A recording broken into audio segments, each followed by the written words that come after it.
So now while we're waiting for that second layer to dry, I want to go ahead and make the candles that are going to go on top. So I've already made 8. We need 9 altogether.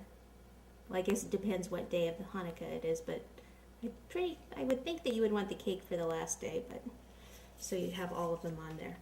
So you just take some white fondant and start rolling it out into a cord. And then to make it a nice even cord, if you use a fondant smoother, start to roll it out with that. Then what you want to do is just make sure they're all the same length. So I can cut that off. This is just spaghetti. Okay, so I thought I'd make a nice little wick here in the candle. So go ahead and insert the spaghetti. You might want to just twist it like this with your fingers as it goes in, just to kind of help it go in.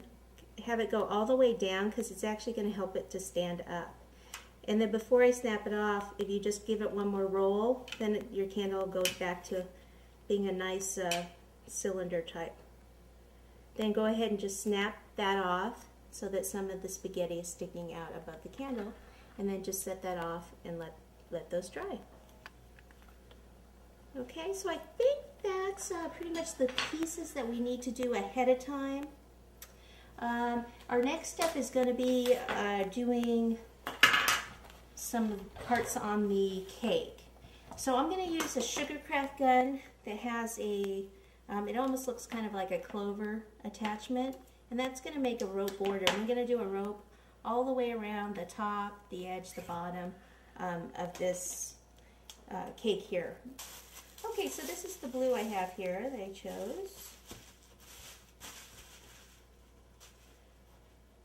And I just kind of roll some of it out. You just need it rolled out enough that it will fit inside the sugar craft gun. Actually, this is a clay extruder if you're looking for it. Get it at your local craft store. Okay, so start twisting it. At first it takes a little bit for the fondant to go down there. And then here it comes out. So now it's a little stiffer to move it, but you can kind of get going. Now you could certainly pipe around the edges of this cake if you wanted. If you didn't want to go to this trouble with the fondant, maybe just use a star tip. Pipe around the edges, give it a blue border. Okay, so let me straighten this out first. So what this looks like, it's basically that using this tip with the 3 little things on it. It's basically like taking 3 pieces of fondant. Just kind of roll this out a little bit. Like taking 3 cords of fondant, having 2 down here at the base and 1 up on top, and then what we're going to do is twist it. So if you don't have one of these guns, that's what you would do. You would do 3 pieces of fondant, just like I did, only smaller than that. But with this, see, it's like that 2 on the bottom, 1 on top, and then you twist. So I move this hand to the right, this one down to the left, and twist.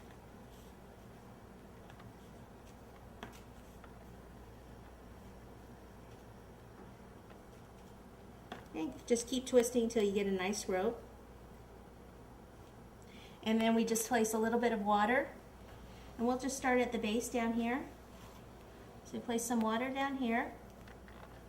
And I'm just going to go all the way around the base first, and then I'll go up the edges here. So I'll just start right at that corner there. Pop that on, turn it. More water over here. Okay, and this one I'll just cut that off so it's right even with the corner. Okay, so I'll just continue one here and then going up and down.